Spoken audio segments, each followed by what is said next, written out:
Olá, meus queridos amigos e irmãos. Vamos estar começando o culto com a leitura de Salmo 28. A ti eu clamo, Senhor, minha rocha, não fiques indiferente para comigo. Se permaneceres calado, serei como os que descem a cova. Ouve as minhas súplicas quando clamo a ti por socorro, quando ergo as mãos para o teu lugar santíssimo. Não me des o castigo reservado para os ímpios e para os malfeitores, que falam como amigos com o próximo, mas abrigam maldade no coração. Retribuí-lhes conforme os seus atos, conforme as suas más obras. Retribuí-lhes o que as suas mãos têm feito e dá-lhes o que merecem, visto que não consideram os feitos do Senhor, nem as obras de suas mãos. Ele os arrasará e jamais os deixará reerguer-se. Bendito seja o Senhor, pois ouviu as minhas súplicas. O Senhor é a minha força e meu escudo, nele o meu coração confia e dele recebo ajuda. Meu coração exulta de alegria e com meu cântico lhe darei graças. O Senhor é a força do seu povo, a fortaleza que salva o seu ungido. Salva o teu povo e abençoa a tua herança. Cuida deles como seu pastor e conduze-os para sempre. Amém. Vamos estar orando. Pai, obrigado mais uma vez por tua graça, por tua presença e pelo teu amor. Pai, recebe esse culto, Senhor, e recebe os nossos corações. Nós te agradecemos no nome de Jesus. Amém. Vamos estar louvando ao Senhor nesse momento.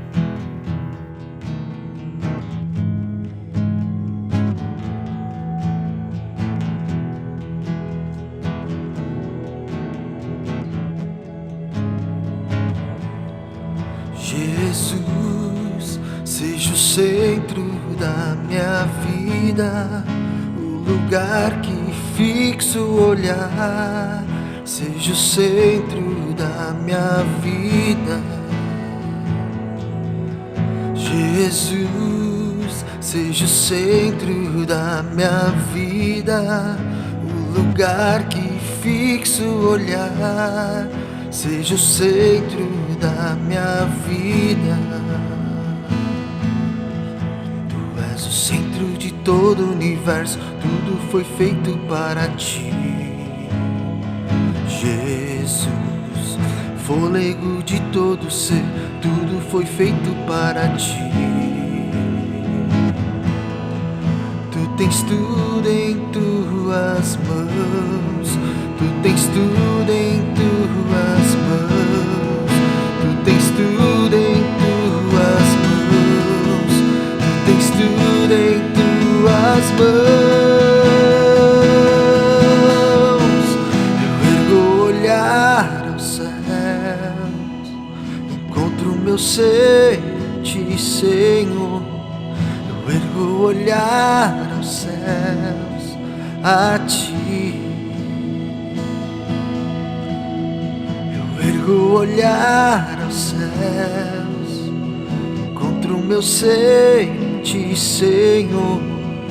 Ergo o olhar aos céus, a ti. Jesus, seja o centro da minha vida, o lugar que fixo o olhar. Seja o centro da minha vida. Jesus, seja o centro da minha vida, o lugar que fixo o olhar. Seja o centro da minha vida. Tu és o centro de todo o universo, tudo foi feito para ti.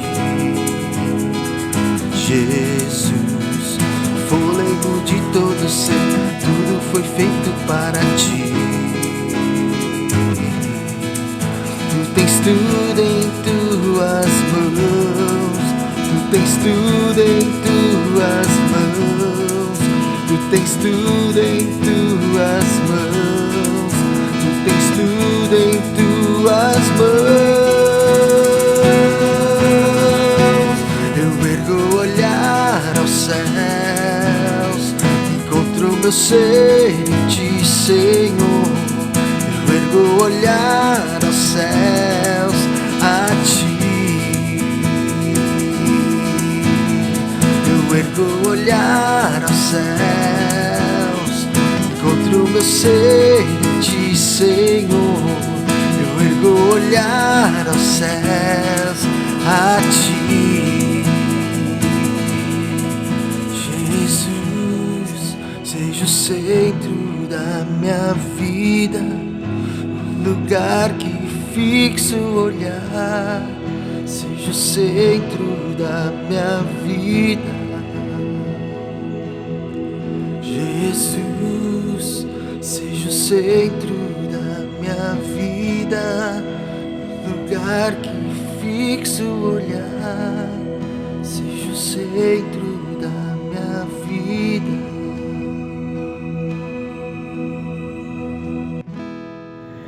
Vamos ler a palavra de hoje em Jeremias capítulo 12, versículo 5. Se você correu com homens e eles o cansaram, como poderá competir com cavalos? Se você tropeça em terreno seguro, o que fará nos matagais junto ao Jordão? Amém. Meus queridos, nós estamos na sexta semana de nossa meditação de raízes e frutos. É claro que tem muito mais coisa para falar sobre isso, mas eu fui mais geral nas coisas e eu gostaria de trazer uma mensagem para encerrar esse ciclo de mensagens, e que seja, eu oro para que seja uma mensagem de encorajamento e desafiadora também nos tempos em que nós estamos vivendo.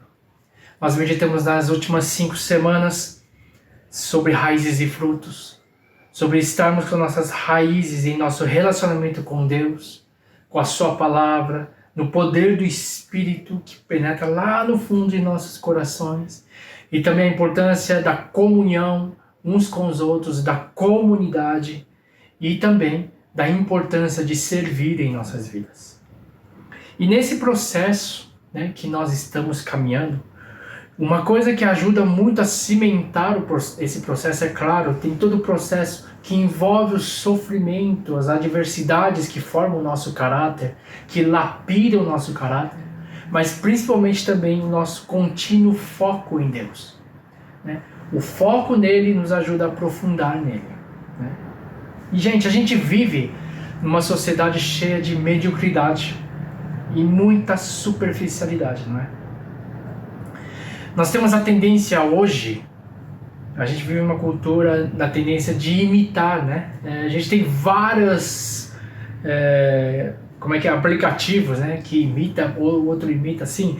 A gente vive e está numa cultura de imitar, a gente quer imitar pessoas, inclusive, proeminentes em nossa cultura, famosas, alguém que se destaca, Mas, apesar de a gente ter muitas celebridades e algumas celebridades instantâneas, nós temos poucos exemplos. Desde cantores, artistas, atletas, nós vemos algo tão egocêntrico acontecendo. A gente vê uma geração de mimados se erguendo, por todo lado, ao ponto que até para fazer caridade, eu não estou falando todos, mas claramente até para fazer caridade, é preciso filmar, é preciso fazer propaganda, é preciso falar que eu fiz esse bem, É claro que existe sim a intenção de que outros façam, mas às vezes a gente vê tanta propaganda em cima de um bem que o ser humano deveria fazer de forma tão natural como parte dele mesmo. E o foco acaba sendo ele mesmo. Quando a gente vê pessoas se distraindo com programas e a discussão fica em torno do BBB, rapaz, a gente vê um nível de superficialidade, ela bateu no teto. Então fica uma pergunta, existe que hoje a gente tem a necessidade de achar alguém que vale a pena olhar. A autenticidade, maturidade é algo que nós procuramos, mas realmente é algo que o mundo tem procurado mesmo hoje? Nós procuramos e cada vez mais está difícil de achar. Então nós procuramos isso, inclusive nós vamos à palavra de Deus para realmente nos inspirarmos nos homens de Deus. E quando a gente se depara com a palavra de Deus, sabe, existe um estudo que eu já dei lá na igreja, mas é interessante que apenas 30% dos personagens bíblicos tem um bom fim, uma boa caminhada com o Senhor. E a gente busca exemplos, só que a gente vê falhas, pessoas tão falhas como nós. E muitos não são os heróis que nós imaginávamos. Por exemplo, Abraão. Abraão mentiu. Jacó foi um enganador. Moisés chegou a murmurar e assassinou uma pessoa. Davi caiu em adultério. E Pedro, ele vivia com as papas soltas, falava, era muito... ele tinha um coração, uma personalidade muito afobada, por exemplo. E ao mesmo tempo, gente, que é triste constatar isso, porém, ao mesmo tempo, isso nos dá um alento, isso nos dá um encorajamento. Sabe qual é? É que essas pessoas foram iguais a nós. A Bíblia fala mesmo em Tiago que Elias foi como um de nós. E Elias também ficou depressivo a ponto de querer morrer. Mas dá certeza de que quando nós seguimos passos, princípios que a palavra de Deus nos ensina, isso nos encoraja a seguir também esse mesmo caminho que essas pessoas que estão na galeria dos homens da fé, e saber que essas pessoas, elas enraizaram suas vidas em Deus. E elas foram moldadas no mesmo barro de molde que Deus os colocou. A gente também está nesse mesmo molde de formação. E a Bíblia, por um lado, pode frustrar a nossa ânsia dessa cultura de cultuar heróis, mas pode nos incentivar a trilhar esse caminho de sermos moldados e transformados conforme caminhamos com Ele e aprofundamos as nossas raízes nele. E outra coisa que a palavra de Deus nos mostra é que cada jornada de fé que vemos desses personagens bíblicos, ela é original. Não estou falando que não existe coisas iguais, tem coisas semelhantes, mas cada história é uma história em particular. É lindo ver. Os princípios são os mesmos, os valores são os mesmos, mas a jornada de cada um é singular. Isso é maravilhoso, porque nós também somos únicos. Não somos o centro do universo, mas somos únicos. Que nem uma pessoa falou, a nossa impressão digital, o nosso negócio do olho aqui, esqueci o nome desse olho, do negócio que está no olho, ele é único, você é único, e a história de Deus com você também é única. Mas uma coisa comum entre esses homens e mulheres que cresceram em Deus, que ficaram enraizados em Deus, é o foco. E essa é uma das coisas que eu gostaria de incentivar e desafiar cada um de nós hoje. A ter um foco constante em Deus. E uma dessas pessoas que eu tomo como exemplo é Jeremias. Esse homem, ele viveu a sua vida em sua totalidade. A gente não vê orgulho nele, a gente não vê um traço de orgulho nele, a gente não vê uma busca pelo sucesso no sentido bem-sucedido no mundo. E também nem buscava reconhecimento dos homens. A gente vê uma pessoa absolutamente enraizada em Deus. Ele sim era um homem bondoso. Ele é um homem piedoso. E ele passou por muitas dificuldades, hostilidades. Ele foi duvidado em suas palavras, por mais que fossem verdadeiras. Ele foi preso, ele foi humilhado, ele foi rejeitado. E, gente, ele conseguiu suportar, não porque simplesmente ele era bonzinho e recebia tudo. Não é isso. Não era porque ele era simplesmente bonzinho, mas porque ele tinha bravura. E ele sofreu muito, gente. Sofreu demais. Mas ele constantemente manteve os olhos em Deus. Ele sofreu o que a gente falaria hoje, que seria bullying. Gente, quer falar de bullying de verdade, é ele que sofreu. Porque quando eu penso em tantas coisas que se tornaram bullying hoje em dia, rapaz, eu não sei se você vai concordar, mas qualquer coisa hoje é bullying. Qualquer coisa hoje é bullying. Eu não estou falando, não estou desmerecendo isso, mas é incrível como o ser humano ficou mais frágil. As estruturas do ser humano estão mais frágeis. As pessoas estão como vidro. Qualquer coisa que toque nas pessoas, nelas, é suficiente para fazer a pessoa quebrar por inteiro. Qualquer coisa é suficiente para se ofender. Eu sempre digo isso. Uma vez ou duas vezes por ano eu falo isso. O nível de espiritualidade que a gente tem, ela também pode ser medido pelo nível em que você se ofende. Se aquilo que te ofende, né, aqui é pequeno demais, eu sei que talvez não exista isso para você, mas aquilo que é capaz de te ofender pode mostrar exatamente o nível da sua espiritualidade e também da sua vida emocional. Gente, se tem alguém que foi extremamente ofendido, foi Jesus. Jeremias também foi ofendido. Mas olha como eles reagiram às ofensas. Isso mostra maturidade. E eu penso o quanto a ofensa tem sido realmente ofensa e não um ferir do nosso ego que está inflado demais. A gente vive tempos onde o nosso ego está inflado demais. E eu também passo outra pergunta: o quanto a gente consegue abraçar sofrimento? O sofrimento, ele faz parte de nossa formação de caráter. Ele faz parte do processo de aprofundamento de nossas raízes em Deus.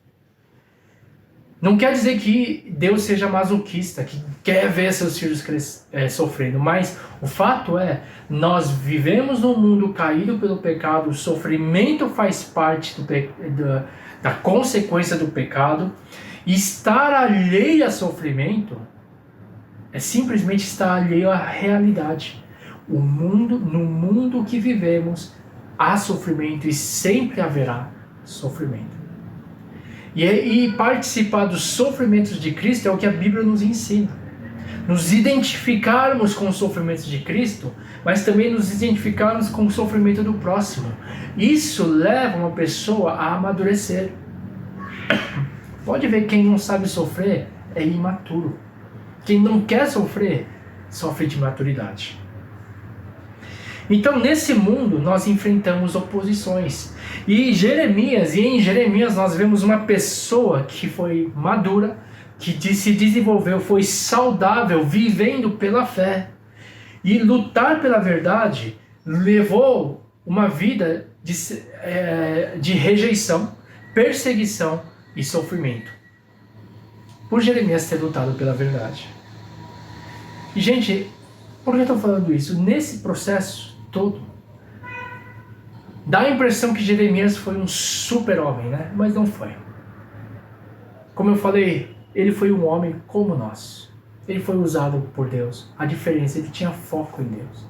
Mas houve um período da vida dele que você pode ver que nesse processo, obviamente, como ser humano, ele quis sucumbir à pressão de desistir. Ele chegou ao ponto, talvez, de querer abandonar seu chamado e viver assim como uma pessoa normal, né? Entre as demais em Jerusalém, sem distinção nenhuma delas. Como é que eu sei disso? Porque eu sei que Deus conhece o nosso coração. E Deus conhecia o coração de Jeremias. E Deus vem falar uma palavra a Jeremias que vai diretamente ao encontro dele. E essa palavra é a palavra que a gente leu hoje e vai reler de novo. Mas você já se sentiu assim como Jeremias? Uma vontade imensa de chutar o balde. Sabe aquelas perguntas que a gente faz? Cara, será que vale a pena viver dessa forma? Fielmente, olhando para Deus? Tentando realmente fazer as coisas corretamente segundo o coração de Deus? Será que vale a pena viver em obediência a Deus? Vale a pena sofrer, viver piedosamente, para depois ser taxado de careta, ser xingado, ser rejeitado? A gente vive num mundo desonesto e injusto, cheio de pessoas injustas que gostam de humilhar aos que vivem pela verdade, e a gente faz parte disso. E há um ponto em que Jeremias estava num ponto de desistir, porque a pressão era enorme. E de novo, a palavra de Deus vem de encontro a ele. Foi a palavra que a gente leu no começo. Vamos ler mais uma vez. Se você correu com homens e eles o cansaram, como poderá competir com cavalos?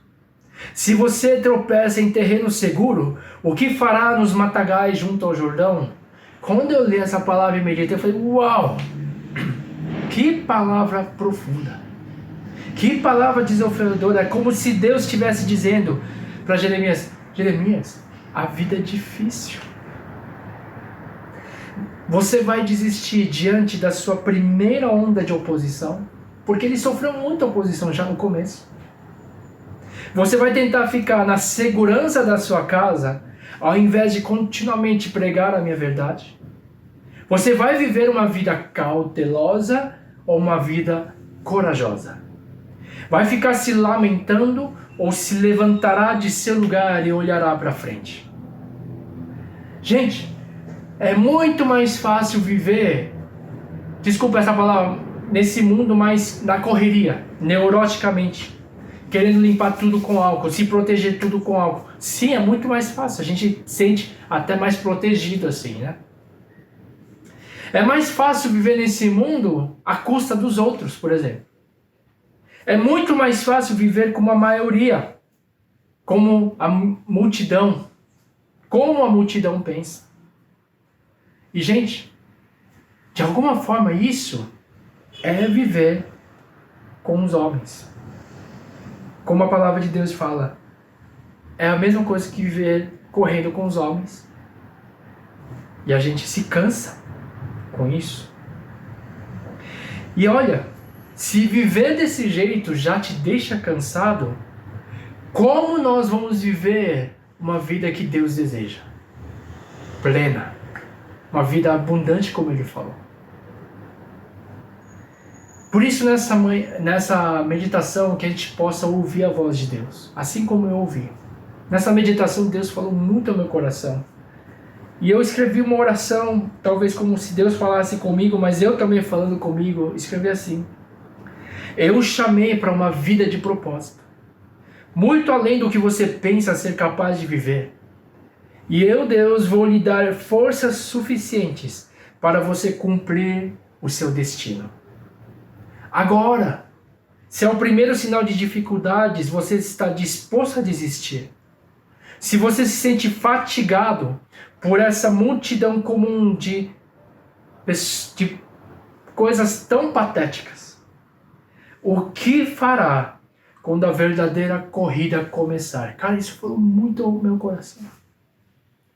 O que você vai fazer quando realmente você ter que correr a corrida de verdade? Por algo que vale a pena. O que você realmente deseja? Quer viver se arrastando? Como muitos de nós, às vezes a gente vive lá, sendo arrastado pela vida. A gente vai conforme a vida nos leva, deixa a vida nos levar. Ou a gente almeja correr, como diz a palavra, correr com cavalos. Gente, é compreensível que haja desistências nesse mundo. É compreensível que haja mudanças diante de riscos, é compreensível quedas na fé. Acontece isso em nossa caminhada. Mas, gente, eu queria que a gente pudesse hoje ser desafiado a não se definir-se no mínimo dentro de uma segurança, de um viver mais seguro, mas nos definir no máximo, realmente vivendo a vida que Deus quer, vivendo as aventuras na realidade de Deus. E a gente não sabe como, quando essa palavra veio a Jeremias, a gente não sabe como ele respondeu de imediato, mas uma coisa que a gente pode ver, que se você ler o livro de Jeremias inteiro, você vai ver como ele respondeu positivamente a esse desafio de Deus. ele não se sucumbiu aos pensamentos, ao caminhar da maioria, mas ele andou firme nos passos que Deus colocou para ele viver. Gente, estar em Deus vai nos compelir a não viver conformados com o mundo. Romanos 12, 2 fala assim: não se amoldem ao padrão desse mundo. A ideia que se passa é como se fosse uma marionete ou aquela massa de modelar. Não deixa que o mundo te modele com o padrão dele, mas transforme-se pela renovação da sua mente para que sejam capazes de experimentar e comprovar a boa, agradável e perfeita vontade de Deus. E gente, quem está com suas raízes em Deus, ele não aceitará viver nos padrões deste mundo. O Espírito Santo nos levará a viver a um outro patamar, sem dúvida. Nos levará a perseverar e ter a nossa fé amadurecida. E gente, sofrimento, adversidades fazem parte desse processo. Por isso eu quero desafiar todos nós. Sejamos cristãos raízes, que estão enraizados em Deus, mas que não se abala com qualquer coisa. Fala muito, tem que ser raiz, raiz, raiz. Mas gente, raiz cheia de frescura não dá, gente. Desculpa falar isso. A gente precisa abraçar adversidades. Precisa abraçar sofrimento. A palavra diz e ensina em Tiago capítulo 1, versículo 2 a 4. Meus irmãos, considerem motivo de grande alegria o fato de passarem por diversas provações, pois vocês sabem que a prova da sua fé produz o quê? Perseverança. E a perseverança deve ter ação completa, a fim de que vocês sejam maduros e íntegros sem lhes faltar coisa alguma. Tem que saber passar por provações. E essas provas de fé vão produzir o quê? Perseverança. E essa perseverança vai nos levar à maturidade e à integridade, gente. Jesus trilhou esse caminho. Jeremias trilhou esse caminho também de perseverança. E ele o quê? Colheu maturidade e integridade. E é esse o caminho que Deus deseja para nós. Já encerrando a palavra, eu oro para que eu e você sejamos desafiados pela palavra de Deus.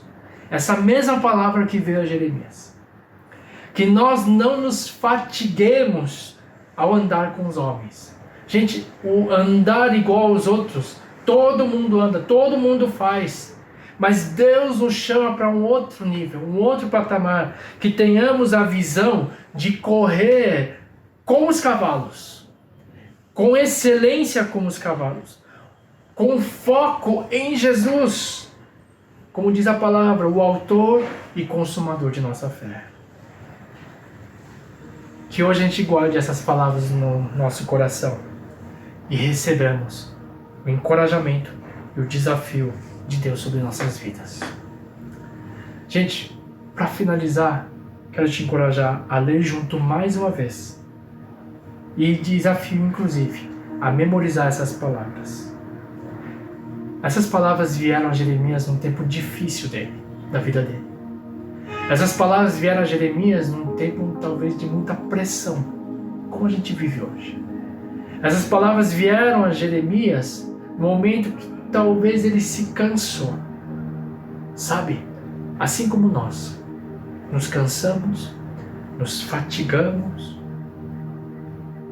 mas a palavra de Deus veio para encorajar ele e que essa palavra te encoraje hoje. Vamos ler essa palavra para encerrar. E eu encorajo você a memorizar essa palavra, que em tempos difíceis essa palavra veio como uma faca, né? Como uma espada em nosso coração. Vamos ler todos juntos, Jeremias 12, 5. Se você correu com homens e eles o cansaram, como poderá competir com cavalos? Se você tropeça em terreno seguro, o que fará nos matagais junto ao Jordão? Vamos orar. Pai, obrigado por tua palavra hoje. Pai, talvez há muitos irmãos e irmãs hoje que estão cansados, que estão fatigados, que estão ao ponto de explodir. Tudo nessa vida de caminhar com os homens, caminhar nos padrões, ó Pai, deste mundo. Meu Pai, que hoje nós realmente tenhamos sido desafiados por Tua Palavra a olhar para um outro patamar, a subir de nível, Pai, de não nos deixar fatigar por aquilo que é comum, mas correr para aquilo que é excelente em nossas vidas. Deus nos ajuda. Espírito Santo nos capacita a chegar ao rumo, ao fim da nossa jornada, olhando para o autor e consumador da nossa fé, mantendo os nossos olhos em Deus, firmes nele, Pai. Muito obrigado, Pai, e nós oramos no nome de Jesus. Amém. Amém. Amém, irmão. Deus abençoe. Eu queria, antes de encerrar, dar um aviso importante. A semana que vem é o aniversário de 29 anos da nossa igreja. E infelizmente nós não podemos estar juntos, né, como igreja. Parece que ainda não está liberado. A gente está esperando as informações do governo para ver se a gente pode reunir. Mas de qualquer forma, nós teremos continuamente o culto online. E nesse culto nós vamos fazer um culto especial, né? E junto com esse culto nós vamos ter uma ceia do Senhor. E nós, como igreja, nós preparamos. Aqui dentro tem um pedaço de pão e o cálice. E no culto da semana que vem, nós vamos estar todos ceando juntos, como igreja mesmo, à distância, né? Para também juntos comemorarmos os 39 anos da nossa igreja. Infelizmente a gente não vai poder ter festa dessa vez, né? E eu queria te convidar, se você puder passar na igreja, lá no escritório, no horário comercial, vai estar preparado. Você pode pegar para sua família a quantidade que precisa, suficiente, dos cálices. A partir de hoje, domingo, até sábado, o cálice e o pão vai estar disponível na igreja. Se você não puder vir, tente entrar em contato conosco para poder ter isso entregue na sua casa. Eu sei que é uma coisa pequena, mas que seja um momento significativo. Se você não puder, prepare aí em casa. Pode ser um suco de uva, né, um pedaço de pão ou algo parecido, para a gente, semana que vem, a gente poder cear juntos como igreja, tá bom? Eu oro para que você esteja sempre seguro, que Deus guarde o seu coração, a sua saúde e sua família. Deus abençoe. Vamos orar. Que a graça do nosso Senhor Jesus Cristo, o amor de Deus Pai e a comunhão do Espírito Santo seja sobre cada vida, sobre cada família representada, sobre a tua igreja reunida de casa em casa, de agora para todos sempre. Amém.